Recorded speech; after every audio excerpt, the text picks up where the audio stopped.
Hi, I'm Rebecca Reed, a pastry chef, a wife, and a very hardworking mom. Over 10 years ago, I moved to New York City to follow my baking dreams. I studied under some of the greatest chefs in the world, have a master's of the pastry arts, and even won a little show you may have heard of called Chopped Sweets. Here in Florida, my life is crazy busy, but I'm so passionate about what I do. I love to bring my professional experiences into people's home kitchens. Baking can be intimidating, but it doesn't have to be. At the end of the day, it's all about spreading joy and making the world a sweeter place. Welcome to Plated with me, Rebecca Reed. Hey friends, welcome to my kitchen. I'm really looking forward to having Jon Volk bake with me. He's a celebrity photographer and creative director, and I've admired his work for a while now. I thought it would be fun to bake something that spoke to his Lebanese and Jewish heritage and of course be visually stunning. We're gonna make a savory babka with za'atar. Jon Volk is such an amazing artist. You have definitely seen his work in People magazine, Harper's Bazar, and many others. Whatever he gives creative direction to truly comes to life. His talent really is pulling the best out of whatever he is taking pictures of. He also just makes me smile. I am so glad to have you, Jon, in my kitchen. Are you kidding? I am so excited to be here, seriously. This is a dream. I want to be a chef, so I'm slowly getting there by being here with you. That's perfect because I have this apron for you. So I planned on us making a savory babka. Yum, I love babka. Let's get baking. Don't get me wrong, I love sweets, but every now and then I crave something just a little bit more savory. Babka with za'atar does just the trick. A babka can be flavored many different ways, but by making our own homemade za'atar seasoning, this traditional bread is irresistible. So I have all of the ingredients here so we can make our very own spice blend of za'atar. Amazing. I say za'atar. Is it za'atar? I thought it was za'atar. I mean, there's definitely an R at the end. It's definitely silent. When it's not silent for me. I know I may be the pastry expert around here, but I don't know if I'd call myself an expert on how to pronounce za'atar. I'll leave it to Jon for that. No, I think it's za'atar. My grandmother, growing up, this is like my favorite spice in the world. Yeah. And it's always za'atar.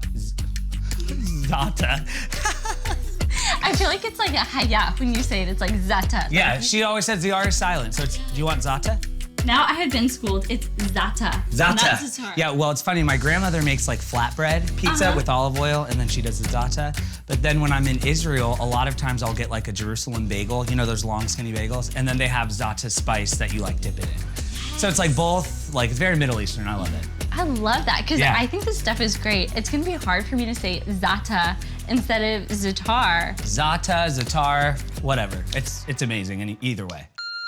Za'atar is one of those spice blends that can be made using a lot of the same ingredients in a couple of different portions. It even has regional differences depending on where you might find it in the Middle East, even from family to family. So I'm really just sharing my favorite blend here. This spice blend has a whole bunch of different spices in it. Have you ever made it yourself? I never have. I always buy it. So this is fun that I get to make it. So we're gonna break everything down and we'll actually start with some whole spices. First, we'll start out with some coriander and cumin and toast those in our dry skillet. So I will move around the spices just a little bit. You really just want to get these nice and Do you ever like? You know what? I definitely do if I'm trying to like flip a whole thing over. But not for spices. No, it would be such a try? mess. You totally can. But I won't do what you don't. No, do. that's perfect. Yeah, I think that like swivel is what it's all about. Yeah, you're just trying to like stir everything around. Nice. So that way the bottom of things don't start to burn. You're really just cooking these spices until you can start to smell them. They'll become really nice and aromatic. So I'm going to add these toasted spices to my spice grinder. And I'm just gonna press the top of it.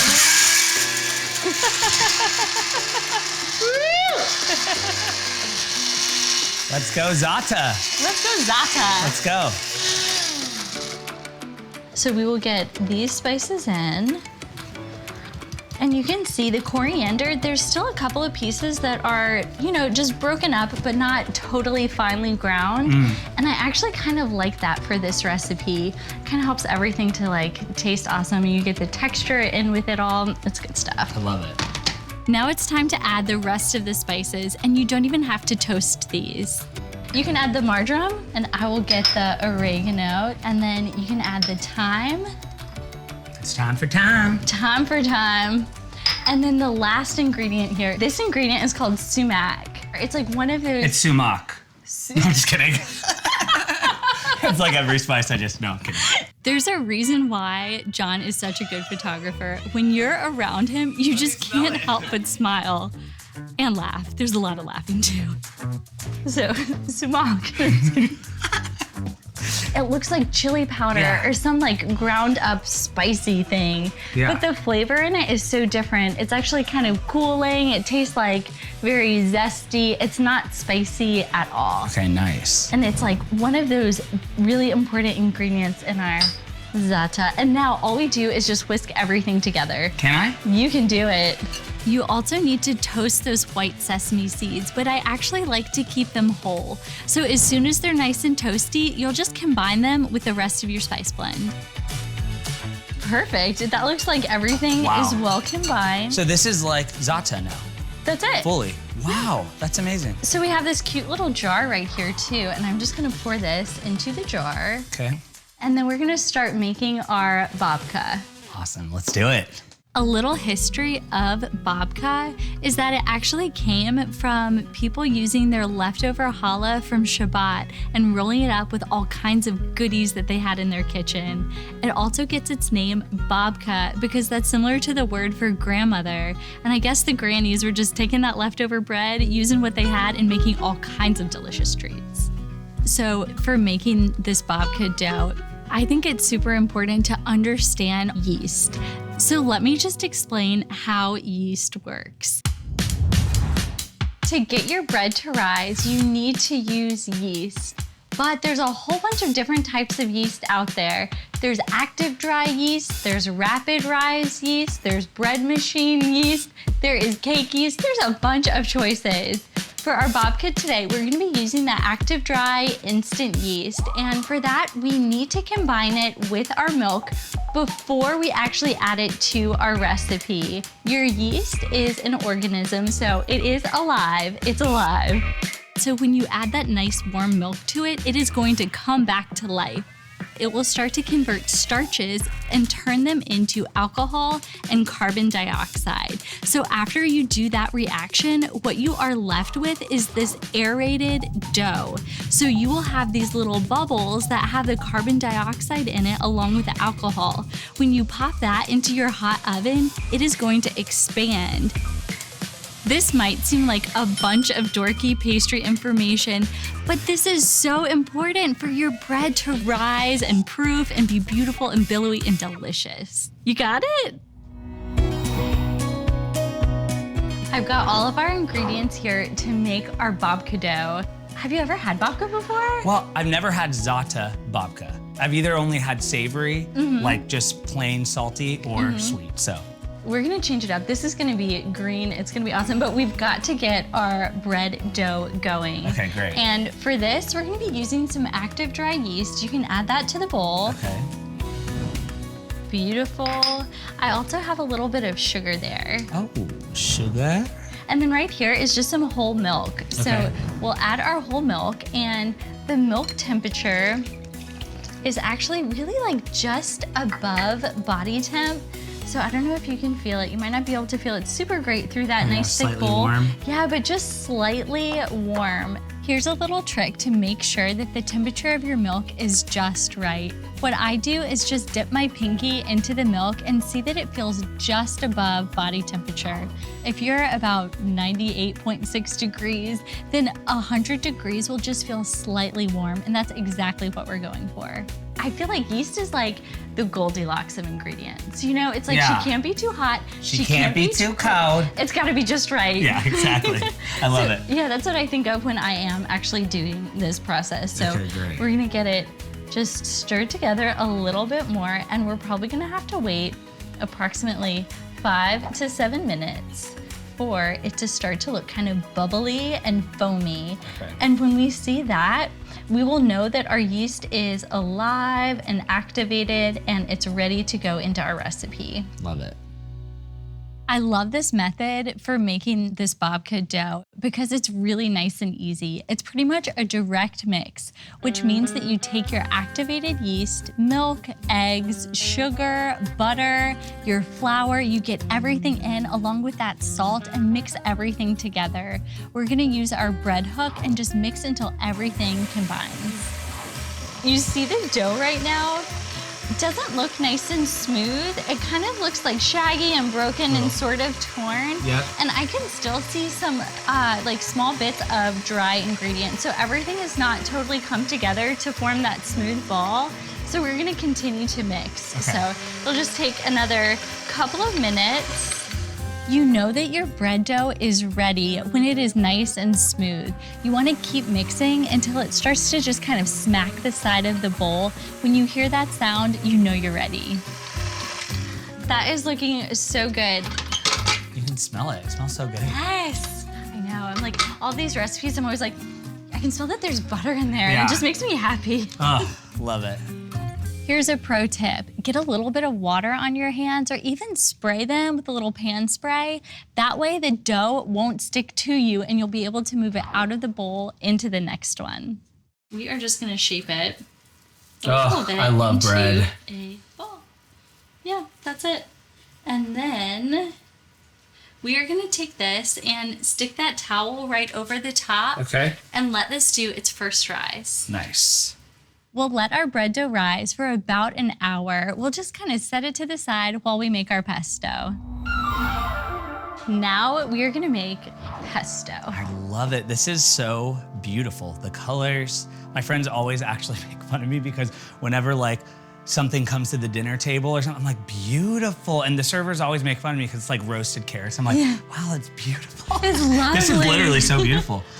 I think the vibrant colors are just so nice. Like seeing all those different greens, it's just really pretty. Yeah, I love it. It's beautiful. It's beautiful. But you know what? You are all about beauty because you take gorgeous photos. Thank oh my you. gosh. Thank you. It's so much fun. I love it. I've been doing it since I was 15, actually. That's impressive. Yeah, and then I shot my first wedding when I was 15 years old and then moved out to LA a few years later, and I've been there ever since, and I love it. It's special being able to make people feel beautiful and, you know, make beautiful things and then, you know, be able to, it's super rewarding.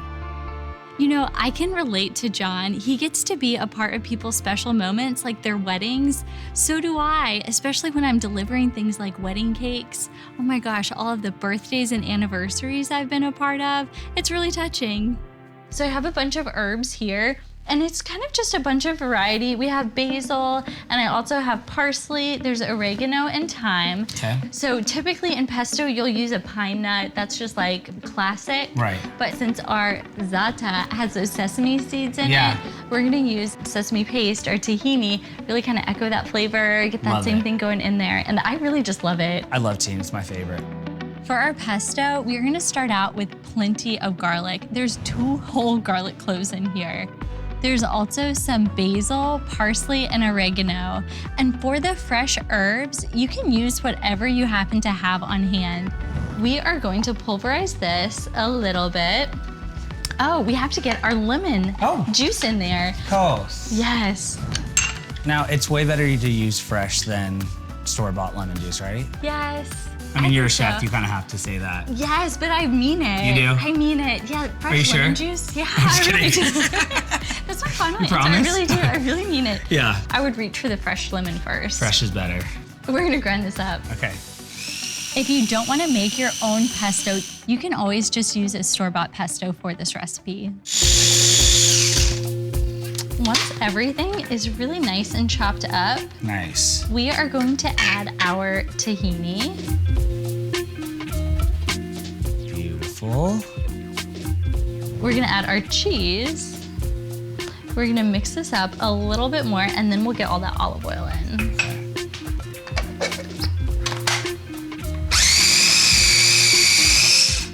All right.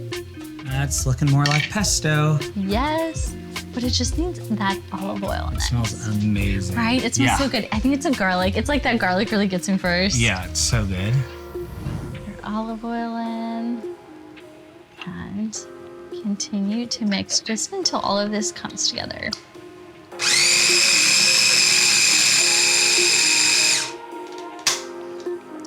So good.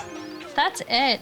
And you know, if I was gonna use this in a pasta dish or something like that, I might add even more olive oil to it. Okay. But I want this to be a little bit more thick because we are gonna spread it in this nice thick layer in between our babka dough. Okay, amazing, I love it. Our pesto is ready, and so is our dough. It's proof. Now it's time to roll it out and get everything assembled. This is one of my favorite parts. Our babka dough, it rose, it looks really good. Look at that. Yeah, that looks amazing. Now it's time to shape the babka. The fun part. Yes, and we're gonna get all of those swirls of that pesto we just made in there. I have to try this. Can I try this? Yes, oh my gosh, please do. It smells so good. You just taste all of the herbs in there. Wow. And then you said you liked garlic. That's like a burst of flavor. That is so good. And we haven't even baked this whole thing yet. Yeah. I can't wait. Oh, yeah. I'm getting so hungry. Like my mouth is starting to sound like it's time. I love bread. I could literally eat bread for the rest of my life and that's all I could eat. So good. It's so good. So we're gonna roll it out? Yes. Nice. And actually, I'm gonna have you roll it out. Let's go. Let's go. This is such a process. It's amazing how many steps there are to it, but it's super simple when you just break it down. Yeah, I bet you feel that way about photography. It's like one of those things that if a layperson just like walked up to you and wanted to learn something about photography, you'd really have to break everything down into steps. Yeah. And if you were able to talk about every little thing, then of course it would make sense. Totally. Well, it's also like a lot of times when we're shooting a campaign for something, we'll start 6 months beforehand in preparation, and then it's so rewarding seeing it in a magazine or a billboard 6 months later. Yes. But all the steps leading up to it are so important. You will not have to wait 6 months for this babka. We'll roll out the dough. I like to spread just a little bit of flour on my countertop so that way it doesn't stick. I'll put a little bit more on top so that way the dough doesn't stick to my rolling pin either. We'll roll it out into a nice long rectangle, maybe 12 inches by 15 or so. We'll get it nice and even, then we'll spread our pesto on top. Wow. I have this offset spatula, so I'm just gonna kind of smooth everything out, maybe add a little bit more.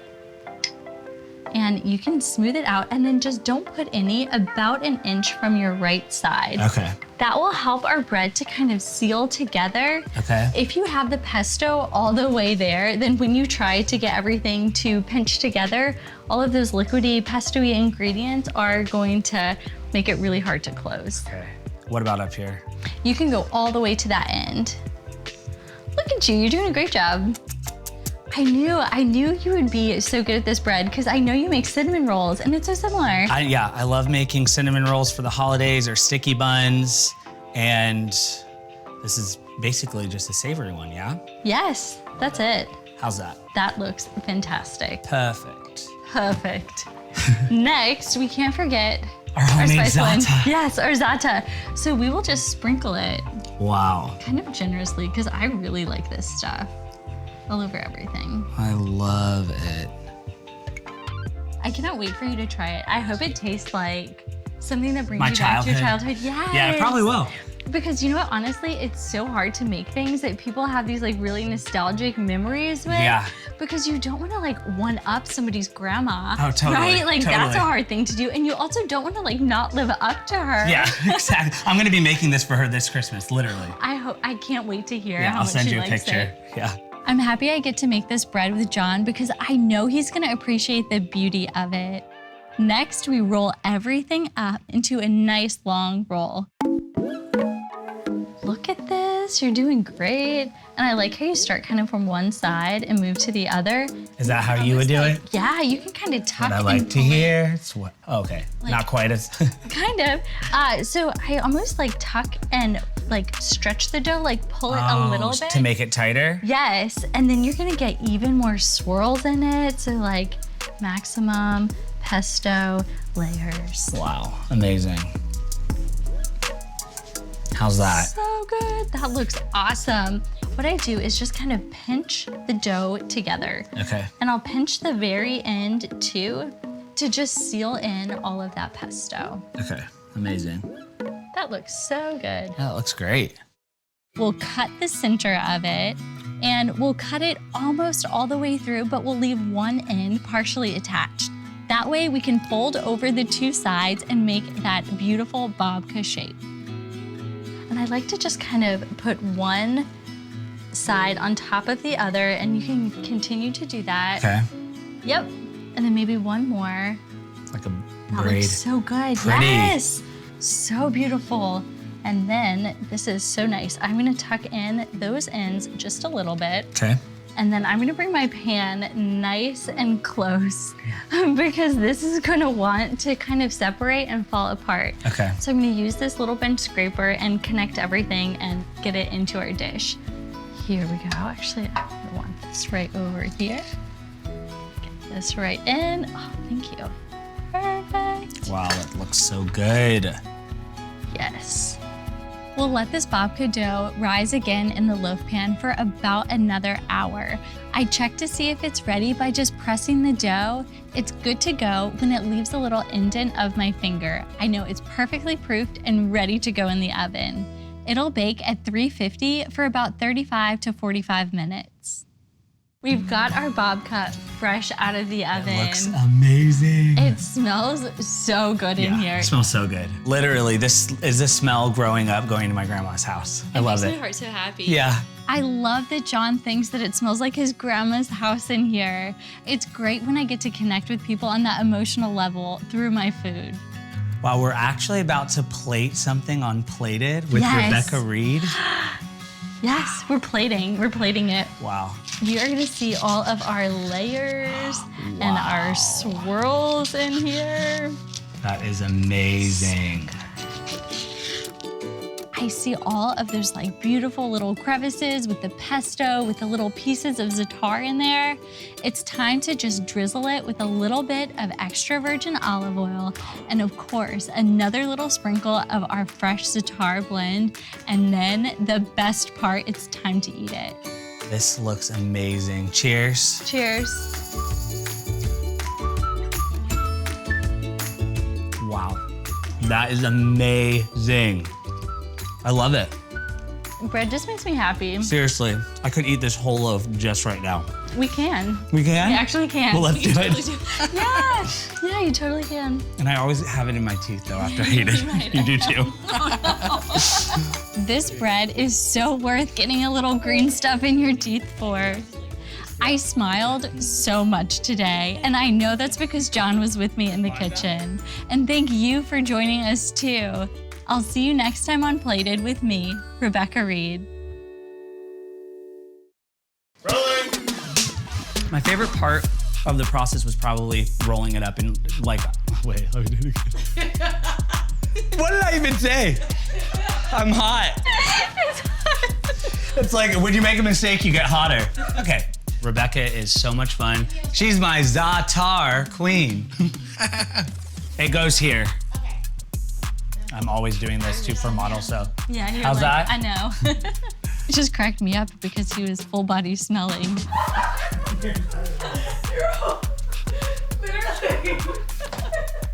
It does. Okay, I'm gonna keep eating. This was the best. Thanks for having me.